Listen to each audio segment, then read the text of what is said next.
इसका मतलब ये हुआ कि जिस समय हम 0 से लेकर के यदि 0.50 तक रहते हैं तो ई का मान हमेशा पॉजिटिव रहता है। मीन्स फॉर 0 से लेकर के 0.50 तक E is always greater then और इज इक्वल टू 0। बोल सकते हैं कि नहीं बोल सकते हैं? अब इसमें हम कुछ देख लेते हैं।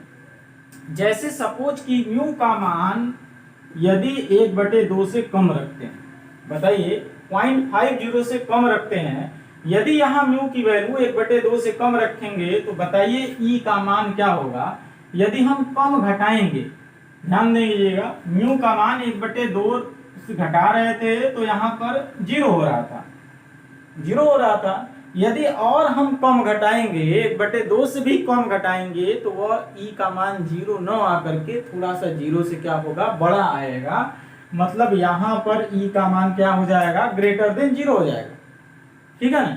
अब इसके बाद जैसे सपोज कि इस म्यू का मान एक बार हम लोग 1/2 रख दिए और अभी आपने बता दिया कि ई का मान 0 आ गया, लेकिन म्यू का मान यदि 1/2 से ज्यादा रख दिया जाए तो अब बताइए इस केस में ई का मान क्या हो जाएगा, लेस देन 0 हो जाएगा।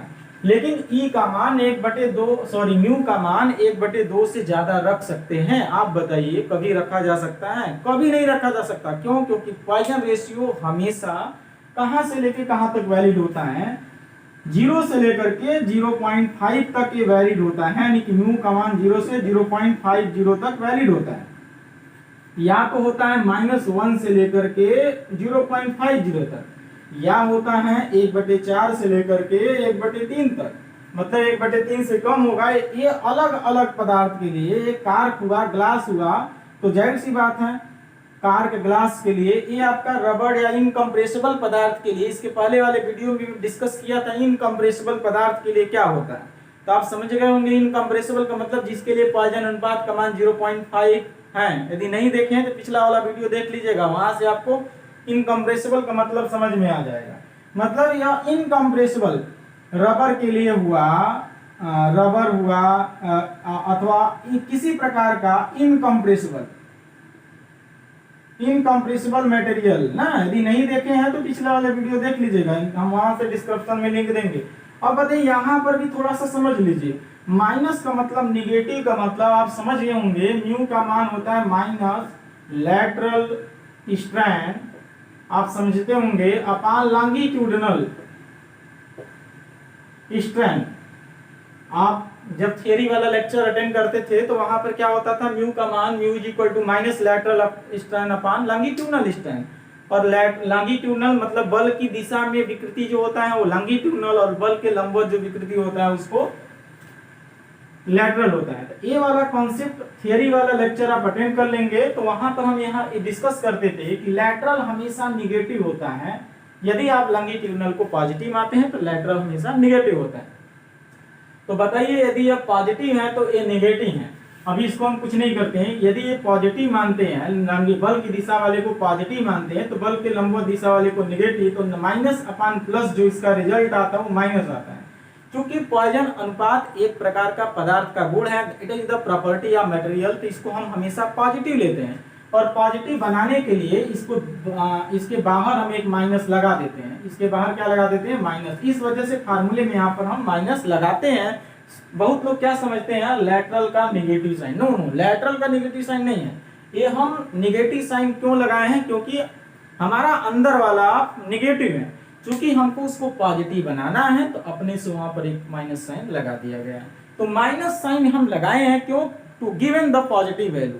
अब बताइए एक ऐसा पदार्थ जिसको हम लंबाई बढ़ा रहे हैं तो उसकी डायमीटर भी इंक्रीज करने लगे, मतलब जिधर बल लगाएं उसकी डायमेंशन तो बढ़ रहा है वो ठीक है, लेकिन उसके लंबवत वाला भी डायमेंशन बढ़ जाए। ऐसे पदार्थ का जो डायमेंशन दोनों भी डायरेक्शन में इंक्रीज करने लगता है, मतलब लैटरल भी इंक्रीज करेगा, लॉन्गिट्यूडिनल भी इंक्रीज करेगा। मतलब अंदर वाला भी पॉजिटिव, ए अंदर वाला भी पॉजिटिव, मतलब और ए वाला भी, दोनों पॉजिटिव। तो जाहिर सी बात है positive upon positive is equal to positive. लेकिन जो फार्मूला में ऑलरेडी बनाए हैं निगेटिव, जो हम लगा करके इसको पॉजिटिव बनाए हैं, ये वाला इसको जा करके निगेटिव कर देगा। इसी वजह से हम बोले हैं कि एक ऐसा भी पदार्थ होता है जिसकी डायमेंशन हो सकता है, जिसकी स्ट्रेंथ दोनों तरफ पॉजिटिव हो जाए और उसके लिए जो पॉइजन अनुपात का मान होता है वो निगेटिव होता है। इसको हम पॉलीमर फिल्म बोलते हैं, पॉलीमर फिल्म, और जो कि मेडिकल इंडस्ट्री वाले यूज करते होंगे तो वहां पर ये निगेटिव होता है। बट हमारे जो इंजीनियरिंग मटेरियल के लिए किसी के लिए 0 से लेकर 0.5, लेकिन दोनों सभी में कॉमन क्या दिख रहा है कि पॉइजन अनुपात का मान नेवर बी ग्रेटर देन 0.5, मतलब कभी भी पॉइजन अनुपात का मान 0.50 से अधिक नहीं हो सकता, यानी मैक्सिमम कितना हो सकता है 0.50। तो जाहिर सी बात है 0.50 से अधिक नहीं हो सकता, मतलब एक कभी भी नहीं हो सकता, मतलब एक कभी भी नहीं हो सकता। यही मतलब है कि म्यू का मान ग्रेटर देन 1/2 नहीं हो सकता। इस वजह से ई का मान 0 से छोटा कभी भी नहीं हो सकता। किसी भी पदार्थ के लिए मॉडुलस ऑफ इलास्टिसिटी का मान नेगेटिव नहीं हो सकता। तो ओवरऑल यही हम कॉन्सेप्ट आपको इस फार्मूला के माध्यम से हम बताना चाह रहे थे, क्योंकि किताबों में मैक्सिमम बुक में नहीं मिलेंगे। ये एक प्रकार का ईएस और गेट में जब क्वेश्चन पुट अप होता है तो हम लोग उस क्वेश्चन को सॉल्व करने के लिए कॉन्सेप्ट जनरेट करते हैं, और इस कॉन्सेप्ट के द्वारा हम यहाँ पर आपको बता दिए कि इससे रिलेटेड और भी क्वेश्चन यदि आता है तो आप सॉल्व कर लीजिएगा। आप समझ गए होंगे कि म्यू का मान यदि 1/2 से कम है तो उस केस में हमारा ई का मान 0 से बड़ा होगा। म्यू का मान 1/2 हो गया तो जाहिर सी बात है ई इज इक्वल टू 0। लेकिन म्यू का मान यदि 1/2 से बड़ा होगा, जो कि इम्पॉसिबल है, इस प्रकार से ई का मान भी 0 से छोटा नहीं होगा, दैट इज द इम्पॉसिबल। इसी वजह से हमने ऐसे साइन लगा दिया। तो आप ये समझ गए होंगे कि इस केस में बोल सकते हैं कि जब म्यू का मान 0 से 0.50 तक वैरी करेगा तो ओवरऑल आप जानते हैं इक्वल टू 9kg/3k + g। अभी अभी आप देखे थे तो इसके लिए हम क्या बोल सकते हैं कि आपका ई हुआ चाहे जी हुआ चाहे के हुआ, वो हमेशा 0 से बड़ा या बराबर होगा, कभी भी आपका जी निगेटिव नहीं होगा। क्यों निगेटिव नहीं होगा? क्योंकि आपके पास फार्मूला और भी मालूम है, E equal to 2g1 + mu. आप कुछ भी रखिए, चलिए इसके लिए हम अलग से बता देते हैं, थोड़ा सा मिटा करके इसको मिटा दे, यहीं पर आपको समझा देते हैं। इसको आप यहाँ देखिए, इसको हटा देते हैं। यहाँ पर देखिए ई इज इक्वल टू क्या होता है 2g1 + म्यू होता है। म्यू का मान आप रख दीजिए 0, ई इज इक्वल टू होता है 2g। म्यू का मान यदि रख देंगे 1/2, ई इज इक्वल टू होता है 2g1 + 1/2 यानी 3/2 यानी 3g। अब बताइए ई इज इक्वल टू 3g, क्या यह निगेटिव आने की कोई संभावना है? बिल्कुल नहीं है। मतलब इस रेंज में हम ये बात कर दे, इस रेंज में 0 से लेकर के 0.50 तक ई और जो जी दोनों ही पॉजिटिव एक तरीके से कह सकते हैं। यानी कि यदि इस फार्मूले में देखा जाए तो के का मान भी पॉजिटिव आएगा, यानी ई जी के is greater than is equal to 0 या ग्रेटर देन 0 जब हमारा म्यू का मान जब 0 से बड़ा होगा। मतलब उस केस में जब म्यू का मान हमेशा 0 से बड़ा होगा, दिया है कहीं 0 से बड़ा होगा या 0.50 से छोटा होगा, उस केस में ई जी के इज ग्रेटर देन 0 हो जाएगा। हमारा यहाँ पर समझाने का सबसे जो कॉन्सेप्ट है वो मेन इसको फोकस किया गया था कि कभी भी ई का मान निगेटिव नहीं होगा। दूसरी बात ये है कि आप यहाँ जी के मान में भी यदि 0 रख देंगे, 1/2 रख देंगे तो एक बार ये आएगा, एक बार ये आएगा। और आप देखेंगे यदि आपका ई का मान कभी भी नेगेटिव नहीं हो रहा है तो जी का मान भी कभी नेगेटिव नहीं होगा 0 से लेकर 1/2 तक। सिमिलरली यदि ये दोनों नेगेटिव नहीं होंगे तो के का मान भी कभी भी नेगेटिव नहीं होगा। मतलब यदि म्यू का मान 0 से बड़ा होगा या बराबर होगा, उस केस में ई जी के 0 से हमेशा बड़े होंगे। ये आप समझ लेंगे। इसके बाद वाला देखिए और ज्यादा इंटरेस्टिंग कॉन्सेप्ट हम डिस्कस करते हैं कि जब म्यू का मान बढ़ाएंगे और केस में जी और के पर क्या प्रभाव पड़ता है, या जी का मतलब क्या समझते हैं या के का मतलब क्या समझते हैं। इसके लिए आगे आप कंटिन्यू करिए। इसको मिटाते हैं। तो इसके बाद हम लोग एक टेबल डिस्कस करेंगे और उस टेबल में जितने अभी फार्मूला यूज किया गया है उसका सभी का एक स्पेशल केस बनाएंगे जो डायरेक्ट आपका ऑप्शनल क्वेश्चन पूछा जाता है। जैसे हम लोग एग्जांपल के रूप में थोड़ा अभी बता देते हैं, उसके बाद टेबल बनाएंगे। आप बताइए कि म्यू का मान होता है जो कहां से लेके कहां तक वैलिड होता है। आप कहेंगे कि 0 से लेकर के 0.5 तक ये वैलिड होता है। 0 से लेकर के 0.5 तक ये वैलिड होता है, अथवा मेटल के लिए 1/4 से 1/3 तक ये वैलिड होता है। यानी ओवरऑल समझ सकते हैं कि ये आपका इसका मिनिमम है और ये आपका मैक्सिमम फॉर एनी मटेरियल के लिए। यदि मेटल की बात करता है तो ये आपका मिनिमम और ये आपका मैक्सिमम है। हम इसी मैक्सिमम और मिनिमम के कंडीशन को रख करके शियर मॉडुलस और बल्क मॉडुलस का वैल्यू निकाला जाएगा in the terms of modulus of elasticity की, और बाद में आपको देखा जाएगा क्या म्यू का मान बढ़ता है तो जी के मान पर क्या प्रभाव पड़ेगा, या म्यू का मान जब इंक्रीज करता है तो के मान पर क्या प्रभाव पड़ेगा। एक्चुअल में के क्या होता है, एक्चुअल में म्यू क्या होता है, ई क्या होता है। मॉडुलस ऑफ इलास्टिसिटी आप जानते हैं, तो मॉडुलस ऑफ इलास्टिसिटी होता क्या है या बल्क मॉडुलस क्या होता है। के की वैल्यू बढ़ जाता है तो ऐसे मटेरियल कौन सी प्रॉपर्टी को शो करता है, या कर्तन मापांक जिसको आप जी बोलते हैं, जी का मान यदि बढ़ा दिया जाता है तो मटेरियल की प्रॉपर्टी क्या किस तरह का बिहेव करने लगता है। हम उन सभी पहलुओं पर डिस्कस करेंगे, लेकिन इस टेबल के बाद आपको लगेगा कि इससे रिलेटेड कम से कम आपको 10 से 20 क्वेश्चन आराम से सिर्फ टेबल के थ्रू आपका सॉल्व हो जाएगा। चलिए हम उसी क्वेश्चन को सॉल्व करने का प्रयास करेंगे with the help of the table के थ्रू, और एक टेबल बनाते हैं। और टेबल में जैसे एक सपोज की पहले में हम लोग पॉइजन रेशियो लिख देते हैं, सपोज की इसमें हम लोग पहले टर्म में पॉइजन रेशियो लिखते हैं, यहां डाल देते हैं for any material. Any material मतलब ये कि आपका चाहे वो मेटल हो चाहे वो नॉन मेटल, उसका पॉइजन रेशियो 0 से लेकर के 0.5 तक वैलिड होता है, तो हम बोल सकते हैं फॉर एनी मटेरियल। पहले में हम बता दें कि वो पॉइजन रेशियो हो जाए, पॉइजन रेशियो, और जिसको हम यहाँ म्यू से रिप्रेजेंट कर दे रहे हैं। दूसरे टेबल में शियर मॉडुलस बोल दें, शियर मॉडुलस, और यहां पर बोल दिया जाए जी। तीसरे में हम लोग बोल दें बल्क मॉडुलस, बल्क मॉडुलस, और यहां पर के बोल दिया जाए।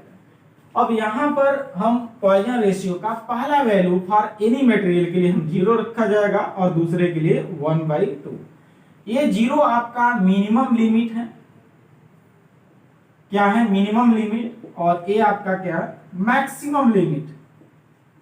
तो मिनिमम लिमिट और मैक्सिमम लिमिट को हम फार्मूले में रखेंगे। हम रफली वर्क कहां कर दे, चलो हम रफली वर्क हम यहां पर दिखा देते हैं। यदि इसके लिए रफली वर्क करते हैं तो जाहिर सी बात है E = 2G1 + म्यू होता है, और एक बार म्यू का मान 0 रखिए तो ये वाला 0 हो जाएगा और E = 2G हो जाएगा, और G की वैल्यू कैलकुलेट करेंगे, ये आपका हो जाएगा E/2। कभी कभी एक डायरेक्ट क्वेश्चन पूछता है कि म्यू का मान यदि 0 हो जाए तो the ratio of modulus of elasticity to shear modulus, तो तुरंत आप कहेंगे कि modulus of elasticity to shear modulus = 2:1। यदि कहता है shear modulus to modulus of elasticity तो जाहिर सी बात है 1:2। ये तो इस प्रकार से आपका हो गया। कभी कहता है यदि म्यू का मान 0 हो जाए तो शियर मॉडुलस ऑफ इलास्टिसिटी का 1/2 टाइम्स 2 टाइम्स 1/3, इस तरीके का क्वेश्चन, तो 1/2 times of modulus of elasticity हो जाएगा। हम यहां पर G का मान रख देते हैं, G = E/2 हो जाएगा। सिमिलरली यदि म्यू का मान हम यदि 1/2 रख दिया जाए, E = 2G 1 + 1/2, ये हो जाएगा 3/2, और ये 2 से 2 कट जाएगा, 2G × 3/2 कटेंगे, ये हो जाएगा 3G। अब इस केस में आप बोलेंगे कि इस केस में जो G का मान होगा वो E/3 हो जाएगा। शेयर मॉडुलस ऑफ इलास्टिसिटी का 1/3 हो जाएगा। अब यहां पर हम लिखते हैं, इसको मिटा करके G = कितना हो जाएगा, टेबल में देखा जाए तो आपका E/3। सिमिलरली अब यहां पर आते हैं बल्क मॉडुलस। बल्क मॉडुलस के लिए फार्मूला यहां रफली के लिए यूज करते हैं 3k1 - 2। यहां पर म्यू की वैल्यू यदि 0 रख दिया जाए, ये पूरा टर्म्स 0 हो जाएगा और E = 3k हो जाएगा, और यहां से k की वैल्यू निकाला जाएगा तो E/3 हो जाएगा। कभी कभी कहता है कि ये म्यू के 0 मान पर रेशियो निकाले bulk modulus to modulus of elasticity, तो बोलेंगे 1:3।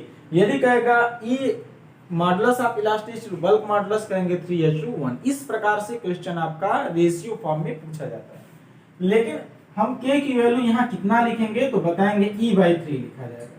हम इसी प्रकार से यहाँ रफली वर्क करते हैं, म्यू का मान 1/2 रख दिया जाए और E इज इक्वल टू 3 के 1 माइनस 2 इंटू 1/2 और कटने के बाद ये आ जाएगा 1 माइनस 1 और ये 3k।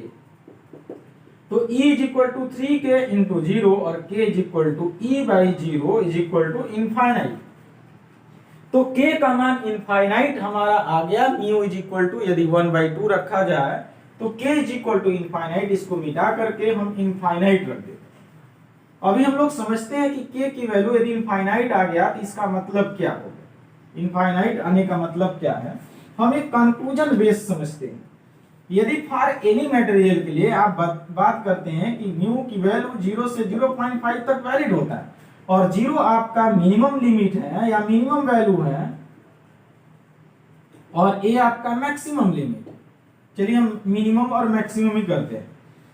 और इस प्रकार से जिस समय पॉइजन अनुपात का मान 0 से 0.5 तक वैलिड होता है उस समय g का मान E/2 से E/3 तक वैलिड होता है। अब इसका मान कौन सा अधिक है, हम देख रहे हैं यहाँ पर दोनों में ये पता चलता है क्या कि E/2 का मान बड़ा है E/3 से, लेकिन हमारा g वैलिड कहां से कहां तक होता है, कहेंगे g का मान E/2 से कह सकते हैं ये वैलिड होता है कितना, एक तरीके से ऐसे बोल सकते हैं या तो कि ये आपका E/2 से छोटा है या बड़ा होगा और E/3 से क्या होगा, ये बड़ा है।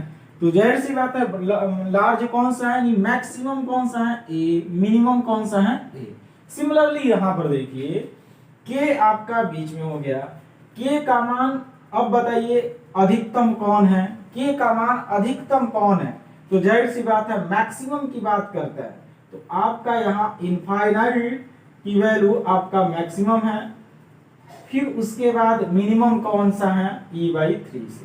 तो E/3 से आपका बड़ा होगा या बराबर होगा इनफाइनाइट के इक्वल या लेस देन k की वैल्यू वैलिड होगा। ये आपका साइन बताता है कि इनफाइनाइट के इक्वल या उससे कम, और ये बताता है कि इससे आपका अधिक या बराबर।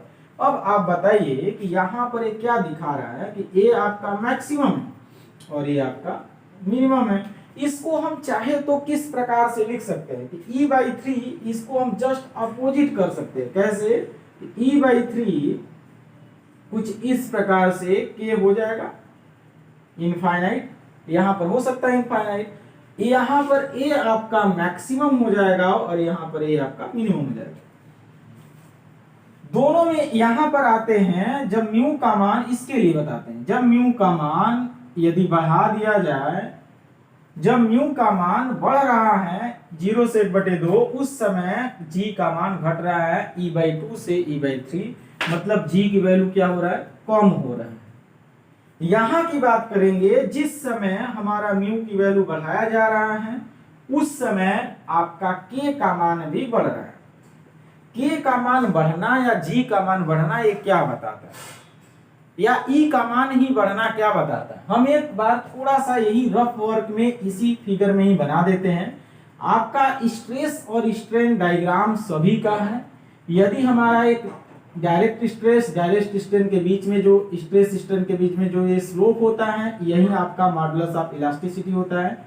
यदि शियर स्ट्रेस और शियर स्ट्रेन के बीच में हमारा जो स्लोप होता है यही आपका क्या होगा, जी होता है। नॉर्मल स्ट्रेस और वॉल्यूमेट्रिक स्ट्रेन के बीच जो स्लोप होता है और यही आपका के होता है।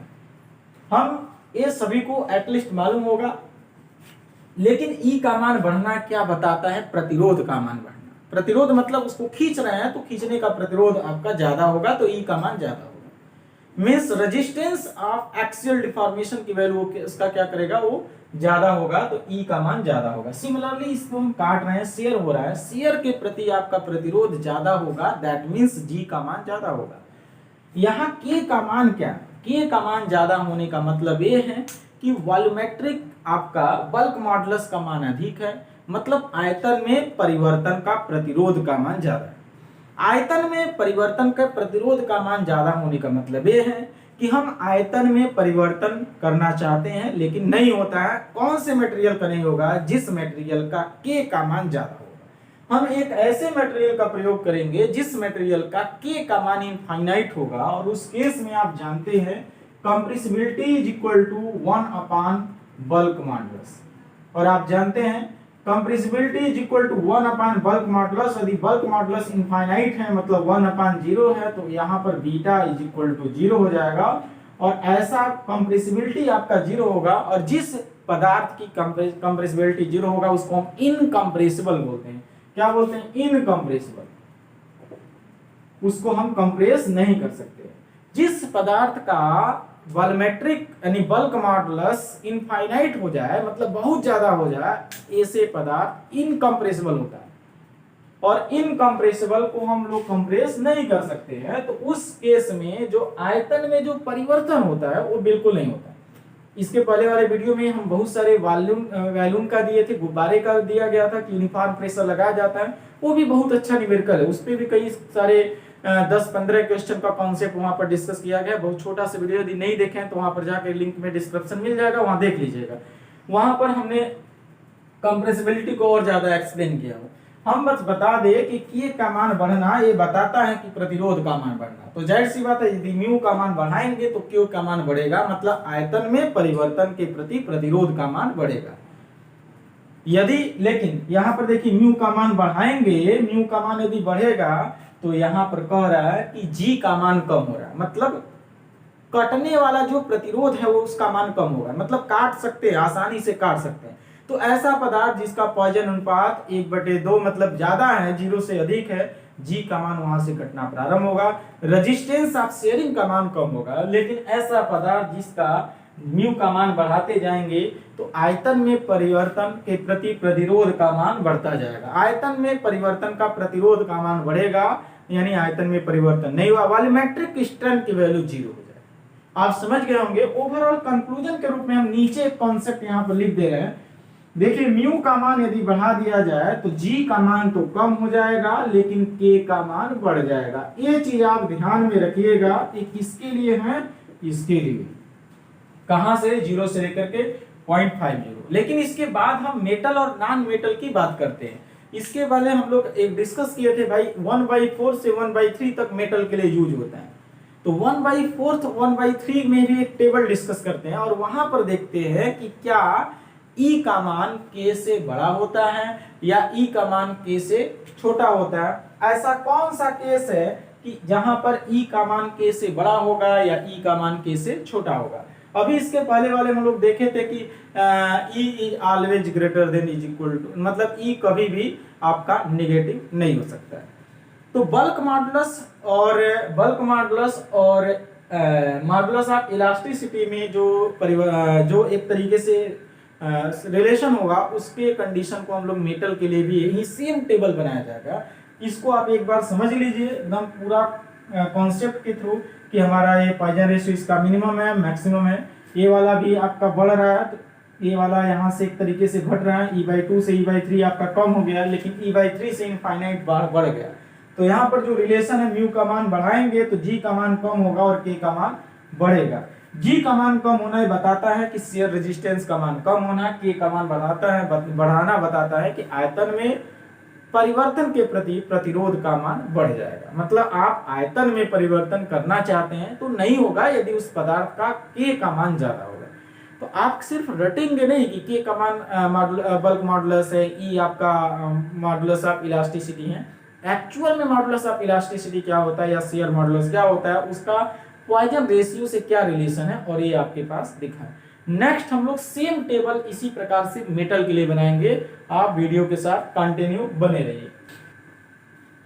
तो इसके आगे हैं फॉर मेटल के लिए, हम लोग मेटल के लिए देख लेते हैं। तो सेम कंडीशन यहाँ पर फॉर मेटल, और मेटल के लिए पॉइजन अनुपात का मान 1/4 से 1/3 तक वैलिड होता है, और उसको भी आप पॉइंट में भी कन्वर्ट कर सकते हैं कि 0.245 से लेकर के आपका 0.33 तक वैलिड होता है, 1/4 से और 1/3 तक। इसमें हम लोग टेबल ड्रा कर देते हैं सेम उसी प्रकार से जिस प्रकार से हम वहां पर किए थे इसके पहले वाले कंडीशन में। और इसमें पहला हम पॉइजन रेशियो लिखते हैं, पॉइजन रेशियो, और यहां पर इसको म्यू लिख दिया जाए। शियर मॉडुलस आपका जी हो जाएगा एंड बल्क मॉडुलस और ये हो जाएगा के। सेम यहाँ पर एक बार आप मिनिमम लिमिट रखेंगे, एक बार आपका मैक्सिमम लिमिट रख देंगे। इसको हम बोल सकते हैं कि मिनिमम लिमिट, और यहां पर लिख देंगे क्या, ये मैक्सिमम लिमिट। और इसमें आपको रफली यूज करना है। E इज इक्वल टू क्या होता है, E is equal to 2G 1 plus mu. आप बताइए 1/4 रखते हैं, 2G 1 प्लस 1/4, ये हो जाएगा 4 एक 5 और एक 2G इंटू 5/4 और ये कट जाएंगे, बचेगा 2। तो ओवरऑल ये बता सकते हैं कि इज इक्वल टू 5G/2 और G बराबर क्या हो जाएगा 2E/5। ये आपका 2E/5 हो जाएगा। सिमिलरली अब देखिए यहां पर एक बार जब E न्यू की वैल्यू 1/3 रख दीजिए, तो 2G 1 प्लस 1/3, 2G 3 एक 4 और यहां से हो जाएगा 3 और ये हो जाएगा 8G/3 इज इक्वल टू।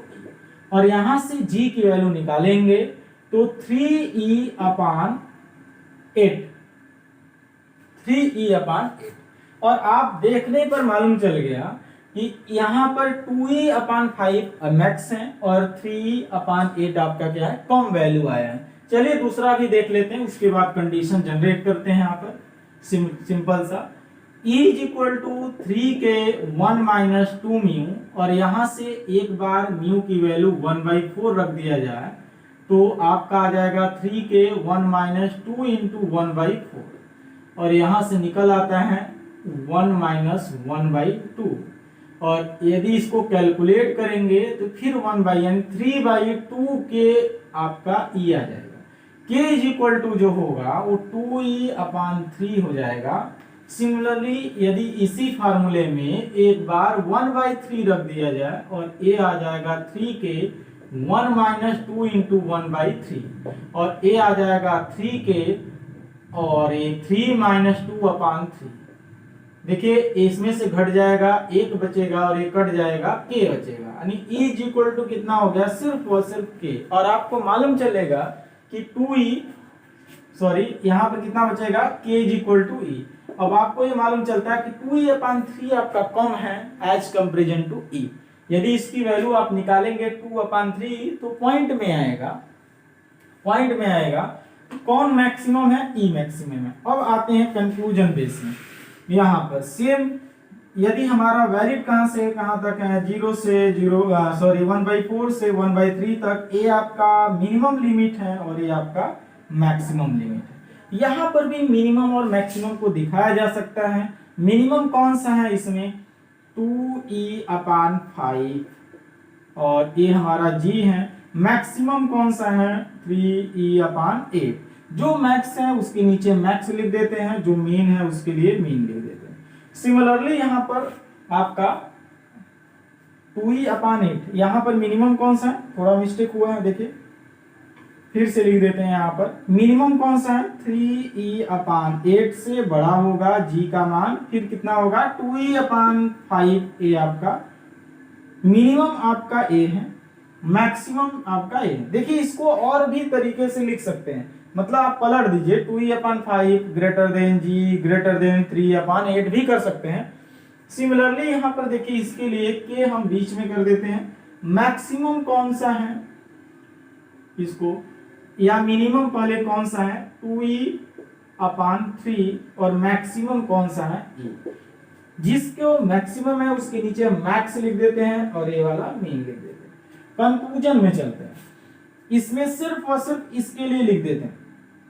किसके लिए, इसके लिए जब म्यू का मान बढ़ाएंगे तो आप देख रहे हैं कि G का मान का क्या हो रहा है, कम हो रहा है। Same condition. सिमिलरली जब म्यू का मान बढ़ा रहे हैं तो K का मान क्या हो रहा है, बढ़ जा रहा है। कंक्लूजन बेस में सेम फिर उसी में हम लोग कंक्लूजन करते हैं कि जब म्यू का मान बढ़ाएंगे G का मान कम होगा लेकिन K का मान बढ़ेगा।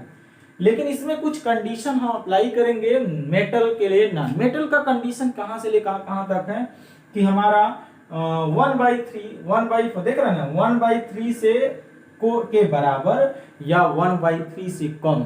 यदि 1/3 के बराबर है या 1/3 के कम है या 1/3 से ज्यादा है, तो ज्यादा के कंडीशन में क्या होगा, कम के कंडीशन में क्या होगा, लेकिन 1/3 रखेंगे तो ऑलरेडी आपका यहाँ पर ई आया है। हम उस केस को डिस्कस करेंगे मेटल के केस में। तो इसके लिए थोड़ा सा इसको मिटाते हैं। आप समझ गए होंगे, सेम वही उसी प्रकार से हम लोग केस लिए हैं। कभी कभी डायरेक्ट यही पूछा जाता है, ये पूछा जाता है, ये पूछा जाता है, ये पूछा जाता है, सभी का एक आंसर है टेबल के थ्रू। आप डायरेक्ट यहाँ पर रखेंगे, इस प्रकार से दिया है। हमको बस ये दिखाना था कि ये घटता है बढ़ता है, इसमें रिलेशन क्या है मेटल के केस में। अब बहुत अच्छा इंटरेस्टिंग एक रिजल्ट आपको दिखाएंगे मेटल और नॉन मेटल में ई और के में क्या condition greater than less than वाला। तो चलिए इसको मिटाते हैं।